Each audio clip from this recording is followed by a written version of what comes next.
كان في فنان رسم لوحة حلوة قوي وحطها في ميدان، وكتب تحتها: اللي يلاقي مشكلة في اللوحة دي يحط عليها اكس. جه تاني يوم واتفاجئ ان الصورة كلها محطوط عليها اكسات، مفيش حتة سايبينها. الناس كلها شايفة ان اللوحة كلها غلطات. اخد اللوحة ورسم واحدة تانية جديدة خالص وعلقها في نفس المكان، بس المرة دي كتب تحتها: اللي يلاقي غلط في اللوحة يصلحه هو. ولما جه تاني يوم علشان يشوف اللوحة، كانت المفاجأة محدش جه جنب اللوحة خالص، محدش قدر يصلح أي حاجة فيها.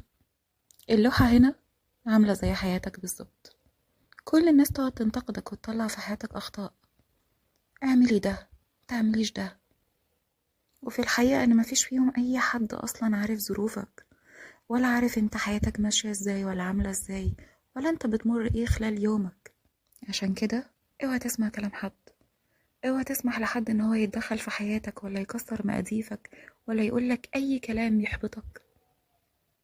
صدق بس احساسك وهو اللي هيوصلك للطريق.